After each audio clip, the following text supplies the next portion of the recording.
I have 2 Emmys, which are they're one of the highest awards you can get in television journalism. I have 2 national Emmys. They are both for breaking news, and for a long time I didn't take one of them out of its box until the tape broke off. The masking tape got really dry and it broke off, and I thought, oh, I'd better open that up. Yeah, you're right. I got an Emmy in there. Some people I know keep them in their powder rooms. But I kept mine in a box under my desk for the longest time. I got Emmys for 2 breaking news events. The first one for the Olympic Park bombing during the 1996 Olympics in Atlanta. It happened in the middle of the night. It happened about 1 o'clock in the morning, and I'd already gone to bed, so they woke me up and asked me to come in. And it was a tremendously shocking event, because the Olympics, I mean, is there any event in the world that you don't have more good feelings about than you have about the Olympics? And it was a huge event for those of us in Atlanta, because it's our home, you know? And the Olympic Park is right next to CNN Center.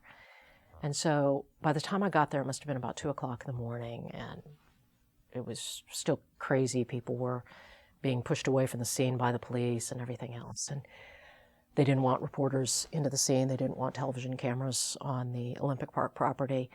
And we looked around and we thought, what are we going to do? How are we going to get a picture of what's going on inside the Olympic Park?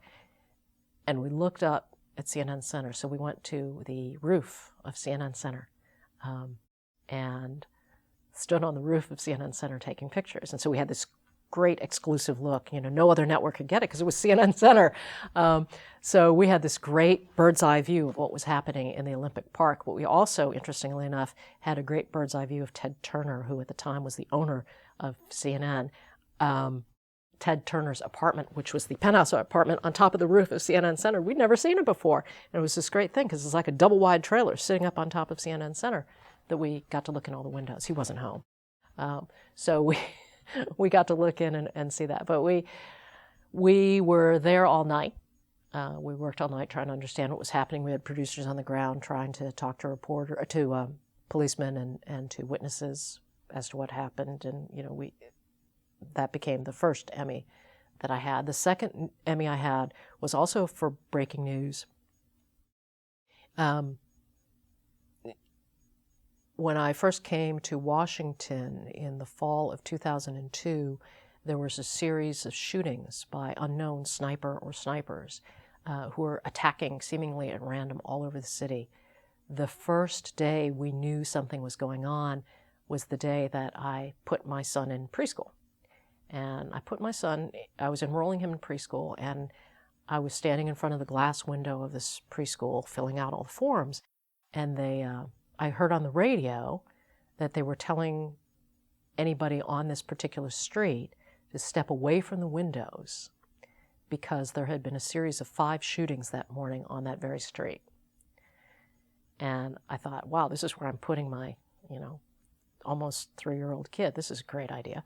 But I thought, okay, this is a news event. So I gave my son to the babysitter and told her to go inside, and got in the car and went to the scene, and spent the next 23 days covering every day of the sniper attacks in Washington, D.C. And they happened all over the city, all hours of the day. We had no idea what was going on.